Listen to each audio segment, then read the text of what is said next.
เจริญสุขศรัทธาสาธุชนญาติโยมท่านพุทธบริษัททั้งหลายวันนี้รายการธรรมะประทีปส่องแสงก็ได้มาพบปะกับพ่อแม่พี่น้องศรัทธาสาธุชนญาติโยมแห่งครั้งหนึ่งวันนี้เป็นวันอังคารที่6เดือนธันวาคมพุทธศักราช2565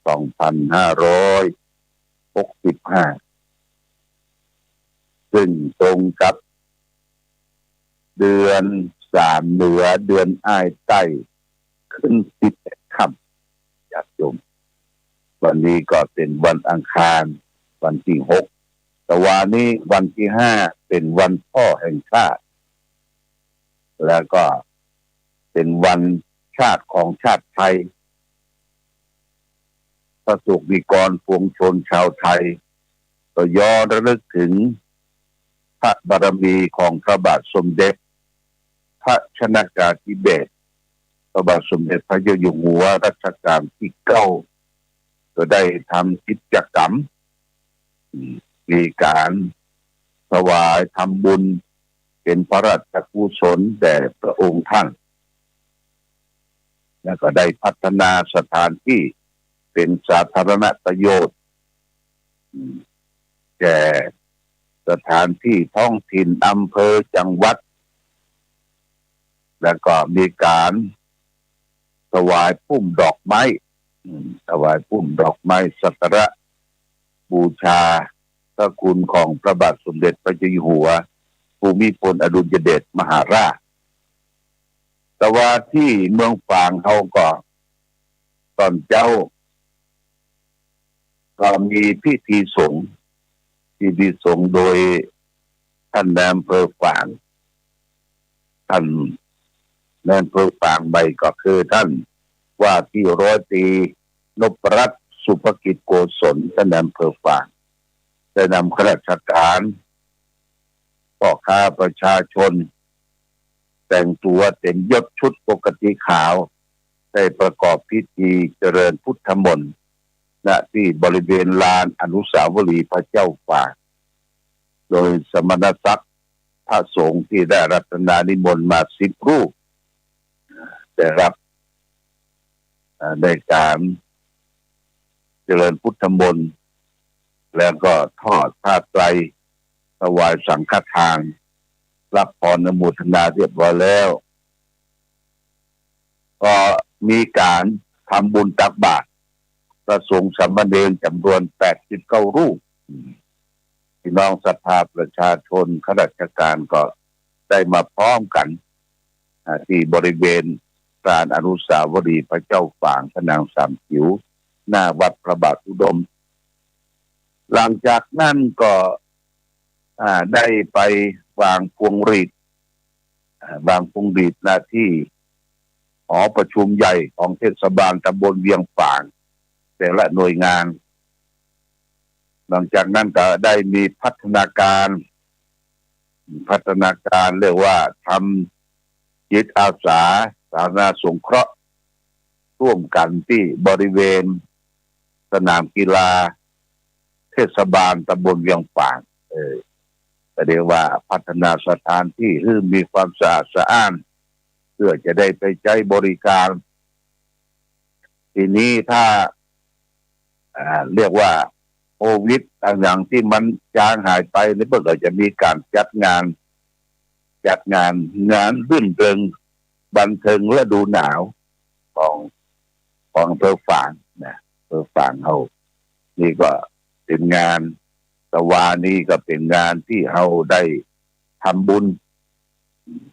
อุทิศส่วนเป็นพระราชกุศลแต่พระชนกาธิเบศรพระบาทสมเด็จพระเจ้าอยู่หัวรัชกาลที่9ทางสำนักปฏิบัติธรรมวัดพระบาทอุดมแหล่งที่21ก็ได้มีการขึ้นวัดปฏิบัติธรรมพาพระเจ้าพระสงฆ์ศรัทธาอุบาสกอุบาสิกา ทางพระทางเนรก็ร่วมประมาณ70 รูปคนนะ70 รูปคนก็ได้มีการคืนวัดปฏิบัติธรรม3 วัน 3 คืนตั้งแต่วันที่3วันที่4วันที่5วันที่6วันนี้ก็ได้อำลากันญาติโยมอำลาญาติโยมก็ติกบ้านไผบ้านมันตอนนี้ก็ยังเที่ยวกวาดเก็บเศษขยะเช็ดถูที่ต่างๆที่สำนักปฏิบัติธรรมวิปัสสนาน้ำบ่อสวาสำนักวิปัสสนาน้ำบ่อสวาหรือสำนักปฏิบัติธรรมแหล่งที่21ของจังหวัดเชียงใหม่เนี่ยญาติโยมได้ตั้งมาตั้งแต่นมนานการตั้งแต่พ.ศ. 2503มาถึงปัจจุบันนี้ก็60 กว่าปีนะ60 กว่าปีก็มีครูบาอาจารย์ได้นำพาประพฤติปฏิบัติวิปัสสนากรรมฐานมาอย่างเป็นช่วงต่อเนื่องแต่ในปัจจุบันนี้ก็มีอาคารที่พักสถานที่พักผ่อนหลับนอนก็ญาติโยมก็ได้มาปฏิบัติธรรมอย่างต่อเนื่องเช่นเดียวกันโดยเฉพาะอย่างยิ่งวันเสาร์นี้หลวงพ่อก็เชิญชวนญาติโยมนุ่งขาวห่มขาวได้มาปฏิบัติธรรมประจำวันเสาร์ตั้งแต่ 9 โมงถึง 11 โมงครึ่ง2 ชั่วโมงครึ่งแล้วก็ได้มาร่วมขึ้นวัดปฏิบัติไหว้พระสวดบนต์แปรเดินจงกรมเจริญสมาธิภาวนาแล้วก็รับประทานอาหารร่วมกันเกินวันนี่แหละเกินวันก็เป็นประจำทุกวันเสาร์ญาติโยมนะทุกวันเสาร์อันนี้ไปว่างจากภารกิจก็ลองมาจิ้มดูมาลองลางดูบางคนบางท่านก็เข้าใจว่าศาสนาพุทธวัดวาอารามบาได้ช่วยอย่างเรือเฮามีแต่จะรับตามจะเอาสิ่งนั้นสิ่งนี้คือญาติโยมไปปลูกไปกินไปทานแต่บ่ได้ฮื้อแก่ยังศรัทธาญาติโยมนี่เปิดแล้วเนี่ยญาติโยมเปิดโอเพ่นนี่เปิดให้ญาติโยมเข้าวัดใกล้ประพฤติปฏิบัติธรรมเลี้ยงเข้าปลาอาหารตลอดถึงน้ำปานะฟรีคือญาติโยมได้มีโอกาสได้เข้าวัดเข้าวาอันนี้เป็นนโยบายของทางสำนักปฏิบัติธรรมวัดพระบาทอุดมณบ่อสวาแหล่งที่21ญาติโยมต้องคืนกำไรแก่ศรัทธาญาติโยมวันนี้ก็ได้มอบปฏิทินให้แก่ผู้มาปฏิบัติธรรม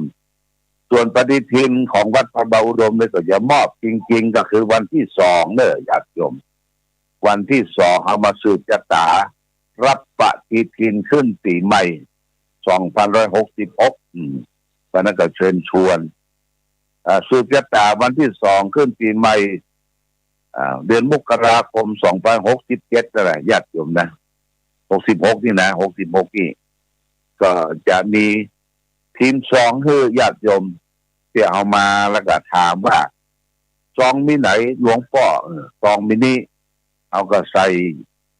กรอกลงหน้าซองวันเดือนปีเกิดอายุแล้วก็ใส่ปัจจัยเต้าอายุของเขาแล้วก็เกินไปสักบาท2 บาท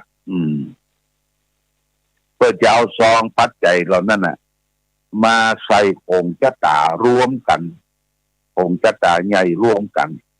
แล้วก็ได้นิมนต์ทุกเจ้าพระสงฆ์มาเจริญสืบชะตาหลวงขึ้นปีใหม่เพื่อแก่ศรัทธาญาติโยมแล้วก็ได้แจกปฏิทินก็เตรียมไว้ละญาติโยมเตรียมไว้ละปีนี้ก็เอารูปเก่ารูปพระเจ้าองค์ใหญ่รูปหลวงพ่อแล้วก็เพิ่มคาถาพระเจ้า5 พระองค์คาถายานนกคุ้มแล้วก็เขียนว่าจงทำดีมีศีลธรรมถือคำสัตย์ขอโชคดีปี2566นี่จะเป็น ปฏิทินใหม่ของวัดพระบาทอุดมน้ำบ่อสวาจะได้มอบเพื่อแก่ศรัทธาที่ได้ไปร่วมในการสืบชะตาหลวงวันที่2นะญาติโยมที่2เดือนมกราคมขึ้นปีใหม่อันนี้ก็แจ้งประชาสัมพันธ์ให้ญาติโยมท่านสาธุชนทั้งหลายรับทราบในโอกาสนี้วันนี้ได้มาพบก่อนนับปล่อยหลังญาติโยมเลยเหลือบกี่วันก็จะสิ้นเดือนสิ้นปีละเดือนธันวาแล้วก็สิ้นปี2065นับปล่อยหลังละจะเข้าดาวละญาติโยมนะจะเข้าดาวนับปล่อยหลังแล้ววันที่31เมื่อคืนนี่เราก็จะสวดมนต์ข้ามปีเนอะที่บริเวณอนุสาวรีย์พระเจ้าฝางเนี่ยก็จัดเป็นทุกปีญาติโยมสวดมนต์ข้ามปีข้ามปีก็หมายความว่าเที่ยงคืนเนี่ยก็จะสวดมนต์ชยันโตแล้วก็จุดประทัดปล่อยโคมไฟชยันโตเนี่ยสวดมนต์ข้ามปีนี่ก็เตรียมตัวเตรียมใจไว้ก็เตรียมผ้าตุ้มผ้าห่มเตรียมยังเอามาสวดมนต์ข้ามปีที่บริเวณลานอนุสาวรีย์พระเจ้าฝางวันนี้วันที่6ธันวาวันที่7วันพรุ่งนี้ทางวัดปทุมวาดหนองบัวเพื่อก็จะเปิดงานเริ่มงานวันนี้ก็จัดแจงแต่งสถานที่งานเฉลิมฉลองอุโบสถตัดหวายลูกนิมิตวัดปทุมวาดหนองบัวตำบลบ้านปิ่นวัดหลวงพ่อพระกลัวดูลธรรมโสภิตรองเจ้าคณะอำเภอฝางท่านก็ได้บอกว่าประชาสัมพันธ์ญาติโยมจะได้เป็นเจ้าภาพถวายสงฆ์ก็กันละ 1,000 บาทแล้วก็ไปรับพยัญชนะโดยพยัญชนะในงานปล่อยหลวงในครั้งนี้ฝั่งลูกนิมิตในครั้งนี้และนอกจากนั้นจะไปเป็นเจ้าภาพลูกนิมิตลูกเล็กนี่ลูกน้อยเท่ากำมือใหญ่เนี่ยญาติโยมเพิ่นจะเอาฝั่งตัวเป็นบริวารลูกละ159 บาทเนี่ยไปติดต่อเป็นเจ้าภาพได้ที่วัดปทุมวาดหนองบัวแล้วก็วันที่8วันศีลนี้อาตมาก็จะได้ไปร่วมงานวันที่8ที่9ที่10วันที่10นะเพิ่นจะตัดหวายลูกนิมิตวันที่10นะวันเสาร์ที่10นะญาติโยมไปร่วมบุญร่วมกุศลด้วยกันแน่อันนี้ก็แจ้งให้แก่ศรัทธาสาธุชนญาติโยมไปร่วมทำบุญสุนทานด้วยกันวัดเหนือวัดใต้วัดไกลวัดหินตะวานี้ก็ทางคณะสงฆ์ตำบลแม่งอนเพื่อก็มีการจัดทำบุญฟังเทศน์มหาชาติถวายอุทิศเป็นพระราชกุศลแด่พระบาทสมเด็จพระเจ้าอยู่หัวรัชกาลที่9ก็นิมนต์อาตมาไปเทศน์ทำมหาราชบดีบ่ยาวมหาราชก้อมญาติโยมประมาณ40 นาทีก็ได้รับการรับฟังจากศรัทธาญาติโยมเป็นอย่างดีต้องขออนุโมทนากับพระครูมนูญธรรมทัศน์เจ้าคณะตำบลแม่งอนท่านพระครูโกวิทพัฒนวิเชียรประธานโดยอบรมประชาชนประจำตำบลแม่งอนวัดทุ่งจำลองตลอดถึงครูบาอาจารย์ทุกรูปทุกตนทุกองค์ได้ไปร่วมการฟังเทศน์มหาชาติลุ่มแม่น้ำฝางที่วัดสิริศรีชุ่มเมืองวัดดอยเกษตรฝั่งควายตำบลแม่งอนจบลงไปตะวันนี้เรียบร้อยอันนี้ก็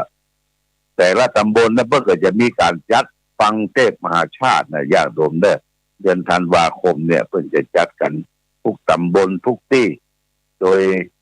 ได้รับความร่วมมือจากองค์การบริหารส่วนท้องถิ่นทั้งตำบลและทั้งเทศบาลอันนี้ก็แจ้งญาติโยมท่านสาธุชนทั้งหลายรับทราบวันนี้จะเอาหลักธรรมมาประทีปมา ฝากคือแก่ศรัทธาญาติโยมธรรมะประทีปชีวิตของท่านเจ้าคุณพระศรีธรรมนิเทศอดีตรองเจ้าคณะจังหวัดเชียงใหม่วัดสันปะกอยวันนี้จะเอาเรื่องชนะย่อมก่อเวรญาติโยมชนะย่อมก่อเวรเพิ่นก็ได้สาธยายขยายความว่าคำว่ากีฬาเป็นภาษาบาลีแปลว่าเล่นเล็กๆก็เล่นตามภาษาเด็กเช่นเล่นซ่อนรูปเล่นทายกองเล่นตุ๊กตาโตขึ้นมาก็วิ่งเปี้ยววิ่งผัดวิ่งมีของเล่นเล่นในร่มออกกีฬาในร่มแล้วก็นอกร่มตีปิงปองเทนนิสแบดมินตันที่เราเรียกกันว่ากีฬาที่แปลว่าเล่นของชาวบ้านอย่างนี้มันก็มีแพ้มีชนะบางทีก็แพ้บางทีก็ชนะจึงยกพวกบางทีแพ้ไม่เป็นยกพวกตีกันแทนที่กีฬาจะเป็นยาวิเศษ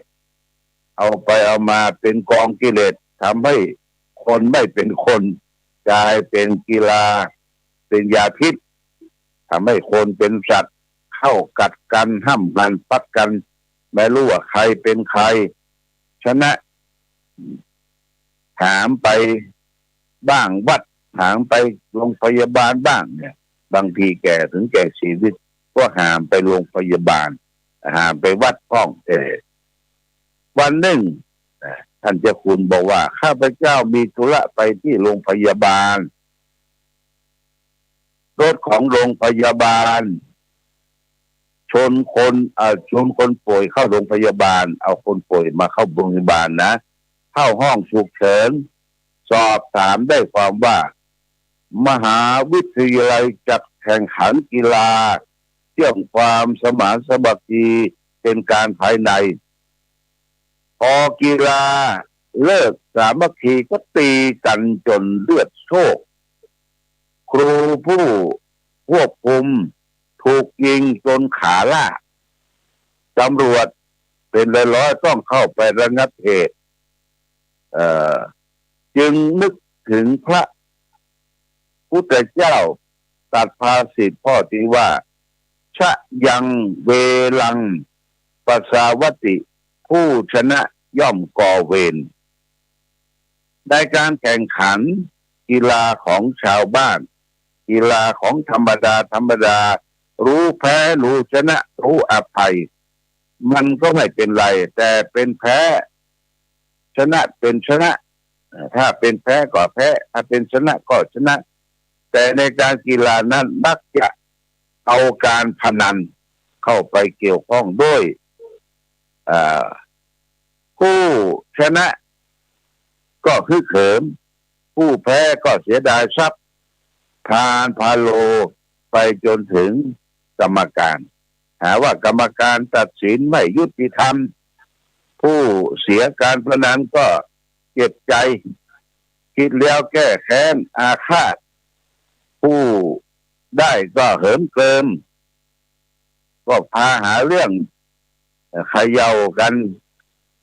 ไม่เป็นเหตุเป็นผลไม่เกิดความสงบไม่ใช้ธรรมะมาประพฤติปฏิบัติพระในพระพุทธศาสนาท่านก็เล่นกีฬาไม่เห็นท่านก็เดือดร้อนกีฬาของพระมี2 ชนิดก็คือเล่นลมหายใจเรียกว่าอานาปานสติเอาสติมากำหนดลมหายใจเข้าได้ลึกถึงสะดือพร้อมทั้งบริกรรมว่าพุทหายใจออกให้หมดพร้อมดังบริกรรมว่าโทบริกรรมในใจว่าพุทโธพุทโธทุกลมหายใจเข้าออกจิตสงบยิ่งเป็นอารมณ์เดียวเรียกว่าเล่นลมหายใจหรือว่าเล่นกำลังภายในกีฬาประเภทนี้เป็นกีฬาในร่มเล่นในห้องเล่นแล้วก็ใจเป็นสมาธิส่วนพระผู้ใหญ่เล่นกีฬาสูงขึ้นไปก็เข้าฌานการเข้าฌานนั้น จะต้องเป็นปฐมฌานฌานที่หนึ่งแล้วก็เข้าฌานที่สองที่สามโดยลำดับไปเวลาออกจากฌานแทนที่จะโดยลำดับเวลาจะออกจากฌานก็เข้าฌานที่สี่ออกจากที่สี่ที่สามที่สองเป็นลำดับกลับไปกลับมาเหมือนกับคนขับรถเช้าหรือเกียร์หนึ่งเกียร์สองเกียร์สามขึ้นลงเวลาจะเปลี่ยนเกียร์ก็ต้องเปลี่ยนจาก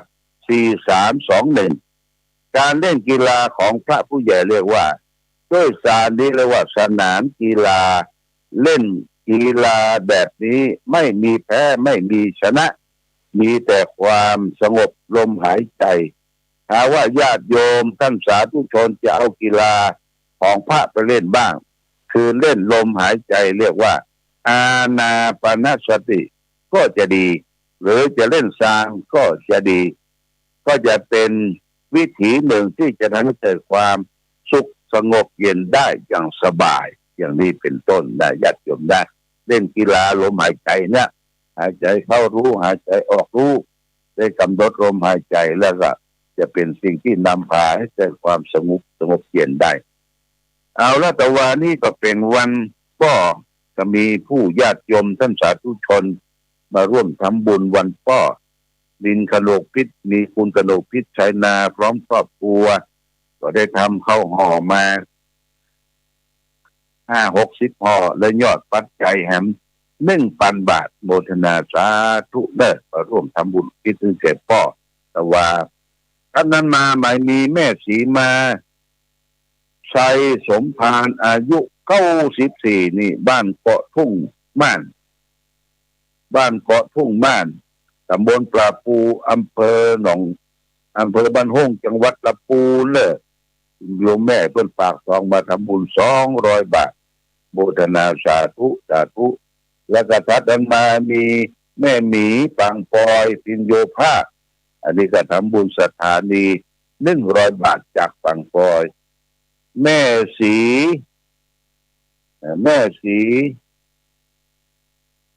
นคร